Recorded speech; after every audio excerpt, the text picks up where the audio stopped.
Assalamualaikum warahmatullahi wabarakatuh. Selamat pagi dan salam sejahtera bagi kita semua. Hai anak bis semua, apa kabarnya hari ini?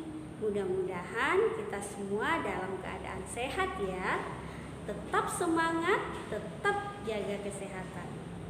Nah, anak bis semua, Miss akan mengajak kalian untuk membahas mengenai tema 1, subtema 1, pembelajaran mengenai selamatkan makhluk hidup. Nah, anak Miss tentu pernah ya berjalan-jalan ke kebun sekolah. Apa yang kamu lihat di sana? Nah, tentunya kalian akan melihat banyak sekali tanaman, khususnya bahan makanan pokok. Salah satunya adalah singkong dan ubi jalar atau jagung. Nah, saat kalian melihat tanaman jagung, apa yang ada di benak kalian? Nah, tentunya kalian akan berpikir bahwa tanaman-tanaman yang kita tanam sangat bermanfaat sebagai bahan makanan pokok bagi kita semua. Nah, selain sebagai bahan makanan pokok, banyak sekali manfaat tumbuhan, bukan hanya bagi manusia, tapi juga bagi makhluk hidup lain seperti hewan. Nah, apa saja manfaatnya? Kita simak bersama-sama ya. Coba kalian perhatikan gambar berikut. Banyak sekali manfaat tumbuhan bagi makhluk hidup. Yang pertama adalah sebagai sumber energi bagi makhluk hidup, terutama manusia, untuk bekerja dan beraktivitas. Nah, berikutnya tumbuhan sebagai sumber vitamin sehingga kita memiliki tubuh yang sehat dan kuat. Tumbuhan juga dapat menghasilkan oksigen untuk kita bernafas. Tumbuhan dapat mengikat air tanah. Tumbuhan sebagai peneduh dan juga tumbuhan dapat memperindah keadaan alam semesta. Anak Miss semua, begitu banyak pengetahuan tentang tumbuhan yang kamu bisa peroleh melalui membaca buku. Nah, saat kamu membaca buku, tentunya kamu harus mengetahui informasi penting apa yang terdapat dalam buku tersebut. Nah, untuk mengetahui informasi dan mendapatkan informasi penting dalam suatu cerita atau suatu teks, maka kalian harus mengenal terlebih dahulu apa yang dimaksud dengan ide pokok. Ide pokok adalah masalah utama yang dibahas dalam suatu paragraf. Di beberapa buku yang mungkin kamu baca, ide pokok memiliki beberapa nama yang berbeda, seperti gagasan utama, gagasan pokok, pikiran utama, pikiran pokok, atau pokok pikiran.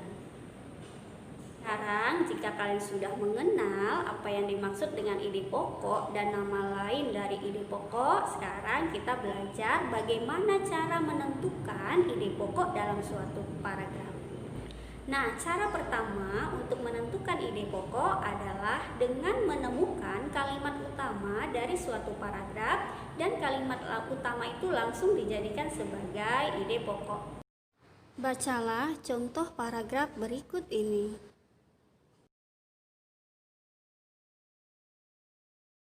Nah, dari contoh paragraf tadi, maka ide pokoknya adalah jagung merupakan salah satu bahan makanan pokok di Indonesia. Atau kalimat itu bisa kita balik menjadi makanan pokok di Indonesia adalah jagung. Nah, cara kedua untuk menemukan ide pokok adalah dengan menyimpulkan isi dari suatu paragraf. Nah, berikut contohnya. Bacalah paragraf berikut dengan seksama.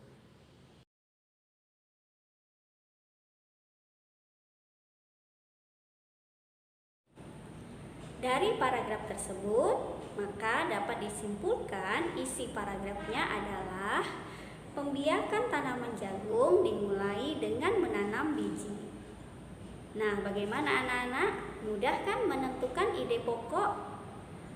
Saran Miss adalah kalian harus hati-hati dan harus konsentrasi dalam membaca suatu paragraf. Nah, anak Miss, setelah kalian membaca mengenai tanaman jagung, kita dapat melihat bahwa cara perkembangbiakan tanaman jagung adalah perkembangbiakan secara generatif. Nah, apa ini maksud dengan perkembangbiakan secara generatif? Mari kita bahas bersama ya. Perkembangbiakan generatif adalah perkembangbiakan tumbuhan yang melibatkan sel kelamin jantan dan sel kelamin betina. Tumbuhan memiliki alat kelamin jantan dan alat kelamin betina. Untuk mengetahuinya lebih lanjut, mari kita pelajari terlebih dahulu tentang bagian-bagian dari bunga.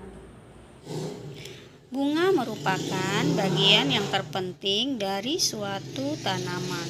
Bagian-bagian bunga adalah tangkai bunga, bakal biji, tangkai putik, kepala putik, tangkai sari, kepala sari, mahkota, kelopak, dan dasar bunga.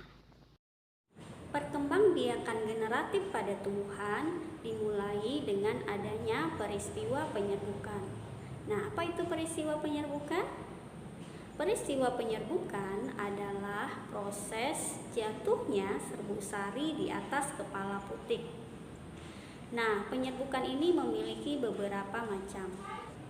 Gambar di samping merupakan peristiwa penyerbukan sendiri. Peristiwa penyerbukan sendiri terjadi jika serbuk sari jatuh di atas kepala putik pada bunga yang sama. Nah, lihatlah gambar di samping. Nah, ini adalah contoh peristiwa terjadinya penyerbukan tetangga. Penyerbukan tetangga terjadi jika serbuk sari jatuh di atas kepala putik pada bunga yang berbeda tetapi masih dalam satu pohon. Nah, sedangkan gambar berikut adalah contoh peristiwa penyerbukan silang. Penyerbukan silang ini terjadi jika serbuk sari jatuh di atas kepala putik pada bunga yang sejenis tetapi berbeda pohon. Nah, kalau yang ini adalah penyerbukan bastar. Penyerbukan bastar terjadi jika serbuk sari jatuh di atas kepala putik pada bunga yang berbeda jenis. Contohnya, serbuk sari pada bunga raya jatuh pada kepala putik pada bunga kembang sepatu. Nah, bagaimana pembelajaran hari ini, Anamis? Mudah bukan? Nah, jika kita ingin berusaha dan bekerja keras, kita pasti bisa. Berikut adalah tugas yang harus kalian kerjakan.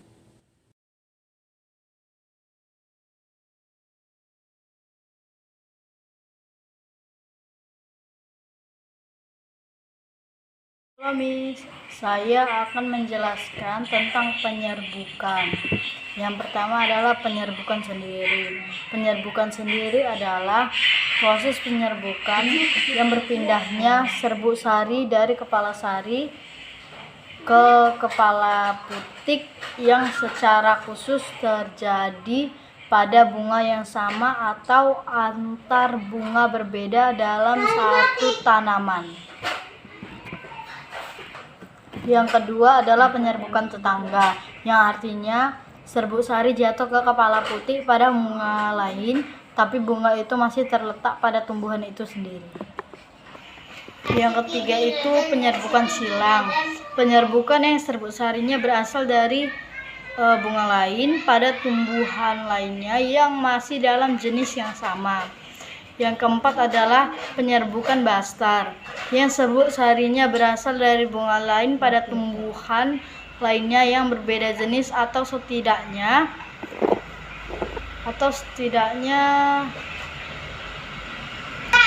mempunyai sifat yang beda. Sampai jumpa, Miss. Demikianlah pembelajaran hari ini, semoga bermanfaat bagi kita semua dan tetap semangat belajar dan selalu jaga kesehatan. Sampai jumpa Anamis. Assalamualaikum warahmatullahi wabarakatuh dan selamat siang.